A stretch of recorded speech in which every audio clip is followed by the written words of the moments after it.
बस्तर संभाग मुख्यालय जगदलपुर के निकट स्थित ग्राम नानपुर ब्लॉक में उर्वरक की चोरी को लेकर जगदलपुर स्थित राजीव भवन में आयोजित पत्रकार वार्ता को 7 सदस्यीय जांच समिति नेता प्रतिपक्ष राजेश चौधरी व शहर महामंत्री अभिषेक नायडू की उपस्थिति में पूर्व विधायक प्रेमचंद जैन ने संबोधित करते हुए प्रदेश की भाजपा सरकार पर तीखा हमला बोला।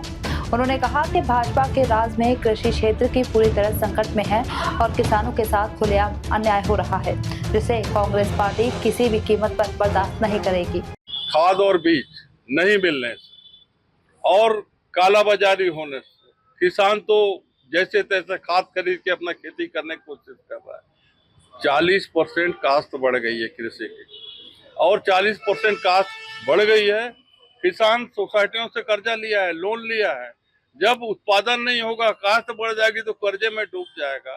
तो शासन बड़ी बड़ी बात करती है कि किसानों का आय दुगना करने का बात करती है। तो हम चाहते हैं, मांग करते हैं कि किसानों का धान का जो मूल्य है 3100 से बढ़ाकर 4000 रुपया होना चाहिए, जिससे किसान राहत ले पाएगा। ये मिली भगत का हुआ है क्या जी, नानपुर वाला मामला आया है, इसमें मिली भगत भी हो। देखिए, बात तो ये है कि कृषि विभाग को जितना चाक चौबंद होना चाहिए नहीं हुआ।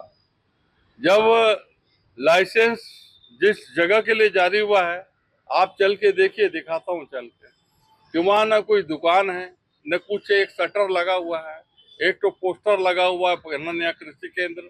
जब हमने अंदर जाकर देखा, वहाँ पे एक खाट पड़ा है, एक टेबल पड़ा है, एक तो मुर्गा बंधा पड़ा है। तो ये क्या है कि कृषि विभाग कितना संवेदनशील है, इसी चीज से समझ में आता है।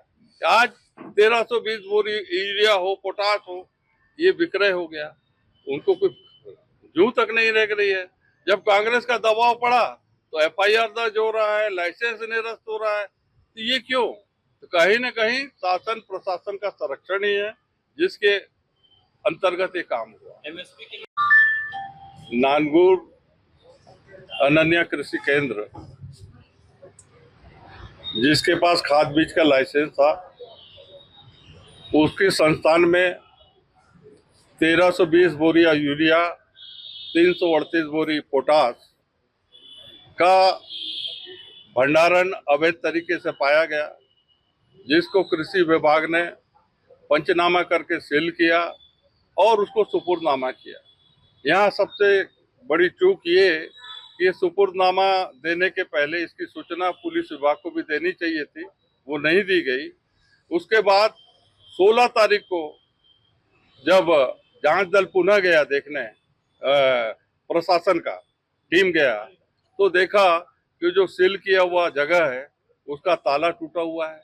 और सबसे बड़े आश्चर्य की बात कि जिस जगह का लाइसेंस है वहां पे भंडारण होना चाहिए था, वहां नहीं था। ये शासन का जो रीपा का केंद्र है वहां के गोदाम में था, सील हुआ।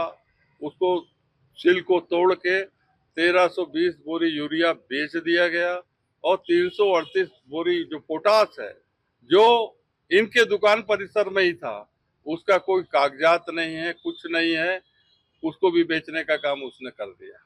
तो इस तरीके से जब जांच दल पहुंचा तो शासन प्रशासन ने त्वरित कार्रवाई करते हुए परसों रात में, 23 तारीख की रात में, इन 2 लोगों के जो अनन्या कृषि केंद्र के संचालक हैं उनके खिलाफ FIR किया और जांच की कार्रवाई तेज हुई।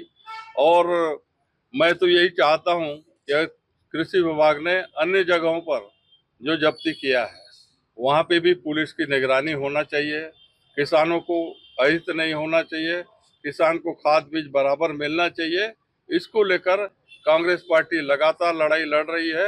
और तो और जो अवैध भंडारण वाला जो लाइसेंस था अनन्या कृषि केंद्र, उसका लाइसेंस भी निरस्त होने का काम हो गया है।